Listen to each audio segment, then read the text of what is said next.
Hello everyone. आज हम बात करेंगे बेट बीईटी यानी कि बिहार एलिजिबिलिटी टेस्ट के बारे में कि यह क्या है, इसका एग्ज़ाम कब होगा, कब इसकी वैकेंसी आएगी। इसके बारे में हम आज विस्तार से बात करेंगे। तो देखिए, बेट होता क्या है, बेट के बारे में पहले जान लें। यह इसमें क्या होगा कि यूजीसी नेट की जो एनटीए द्वारा एग्ज़ाम कंडक्ट कराया जाता है उसके तर्ज पे एक बिहार में असिस्टेंट प्रोफेसर के लिए राज्य स्तरीय परीक्षा ली जाएगी। चूँकि यह यूजीसी नेट के तर्ज पे होगा तो इसका जो पाठ्यक्रम भी होगा वो भी क्या होगा, यूजीसी नेट के तर्ज पे ही होगा। यानी कि जो भी इसके पाठ्यक्रम होंगे वो यूजीसी नेट के तर्ज पे ही होगा। चूँकि यह राज्य स्तरीय एग्ज़ाम है तो ये राज्य के लेवल पे ही होगा, ये ऑल इंडिया एग्ज़ाम नहीं है, ठीक। लेकिन ये जो परीक्षा होगा ये क्या होगा, राज्य स्तरीय ही होगा, ये ऑल इंडिया लेवल का एग्ज़ाम नहीं है।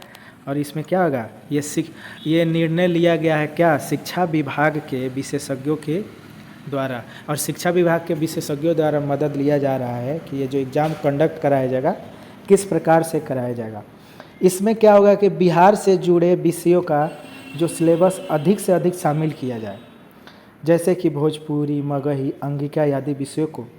तो इसका मेन जो है कि भोजपुरी, मगही, अंगिका क्यों शामिल किया जाए, क्योंकि यूजीसी नेट जो है इस सब्जेक्ट में एग्ज़ाम नहीं लेता है। अब जो व्यक्ति इस सब्जेक्ट से बिहार में पीजी किया हो वो व्यक्ति या वो कैंडिडेट क्या करता है, नेट एग्ज़ाम नहीं दे पाता है, क्योंकि यूजीसी नेट इस विषय को शामिल नहीं किया है अपने पाठ्यक्रम में। इसलिए क्या होगा, अलग से बिहार में इसके लिए एग्ज़ाम कराया जाएगा। अब मेन फ़ायदा उनको होगा।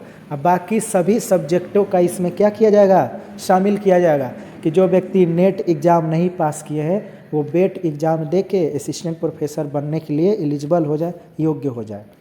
साथ ही अगर पीजी के बाद कोई भी कैंडिडेट पीएचडी करना चाहता हो तो क्या कर सकता है, बेट अगर पास है तो पीएचडी में डायरेक्ट एडमिशन उसको मिल जाएगा, ठीक।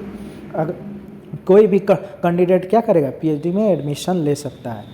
यह क्या होगा, यह जो होगा राज्य के ही विश्वविद्यालय में ले सकता है एडमिशन। ऐसा नहीं कि बेट पास कर लिए और किसी और जगह अगर आप एग्ज़ाम पीएचडी में एडमिशन लेना चाह रहे हैं तो नहीं होगा। ये केवल क्या है, राज्य सरकार द्वारा किया जा रहा है। तो राज्य सरकार और राज्य के अंतर्गत आने वाले विश्वविद्यालय में ही आपका एडमिशन हो सकता है पीएचडी में अगर एडमिशन लेना चाह रहे हैं।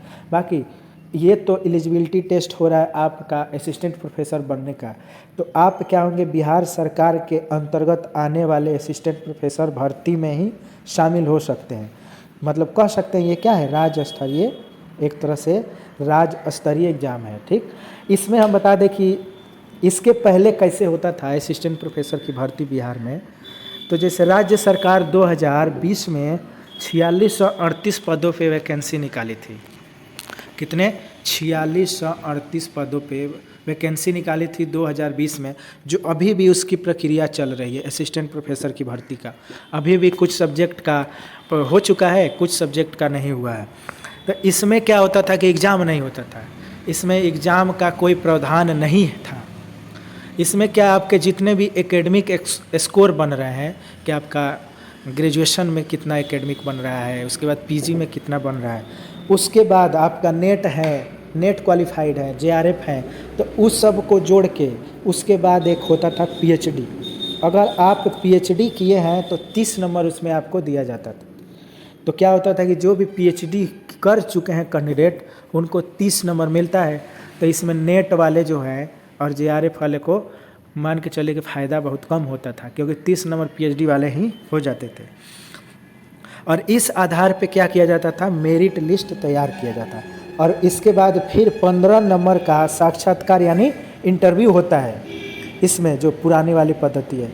अब ये भर्ती जो लेता है, ये भर्ती के लिए एक बिहार सरकार द्वारा 2020 में एक आयोग बनाया गया, BSUSC, Bihar state university service commission. ये क्या करती है, केवल जो भी असिस्टेंट प्रोफेसर यानी हायर में जो भी सिलेक्शन होता है उसका क्या करती है, ये सिलेक्शन कराती है, ये जो आयोग है, ठीक। तो इसी के माध्यम से ये 2020 में भर्ती निकाली गई थी, जो अभी भी इसकी प्रक्रिया चल रही है, जो भी कुछ सब्जेक्ट बचे हुए चल रहा है उसका प्रक्रिया।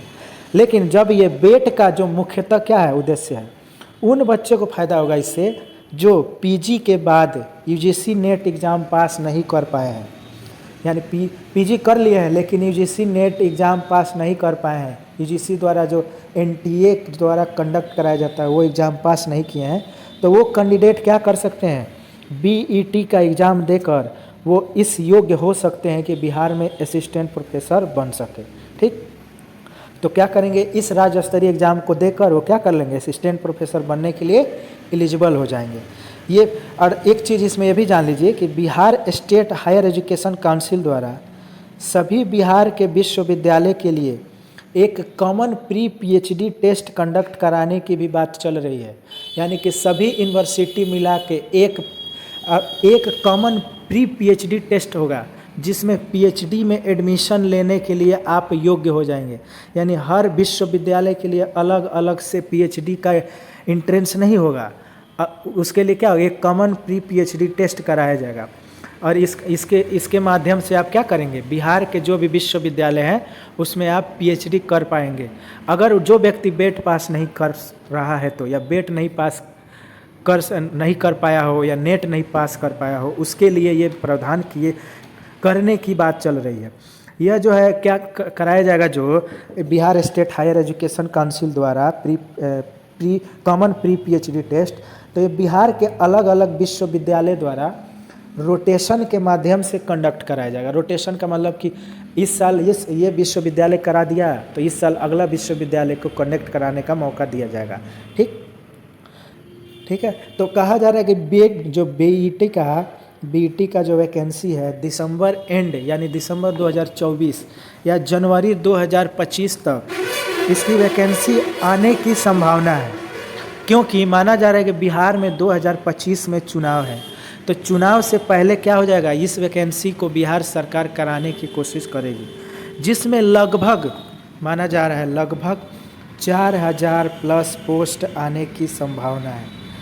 तो दोस्तों ये देखिए 4000 पोस्ट आने की संभावना है, यानी कि बेट को एक तरह से आप लोग सीरियसली लीजिएगा। जो भी कैंडिडेट पीजी कर चुके हों और नेट क्वालिफाइड नहीं किए हो तो क्या कीजिएगा, इसको सीरियसली लीजिएगा। और इसका पूरा पैटर्न जो होगा वो क्या होगा, एक तरह से नेट का पैटर्न होगा, यानी जो यूजीसी नेट अपना एग्ज़ाम कराती है, एनटीए द्वारा कंडक्ट कराया जाता है, उसी पैटर्न को मान के चलिएगा कि उसी पैटर्न थोड़ा बहुत इधर उधर हो सकता है, बाकी जो है उसी पैटर्न पे इसका क्या होगा, एग्ज़ाम कंडक्ट कराया जाएगा। ठीक, तो मान के चलिए 4000 प्लस पोस्ट आने वाला है इसमें, तो इसके लिए आप लोग एकदम तैयार रहिए कि क्या होगा, कि अच्छे से तैयारी करिए और क्या करिए, इस मौका का फ़ायदा उठाने की कोशिश कीजिए। ठीक, तो ये सूचना हम आपको ये देना चाह रहे थे। ये सूचना अगर आपको अच्छा लगे तो वीडियो को ज़रूर लाइक कर दीजिएगा और शेयर वगैरह भी कर दीजिएगा।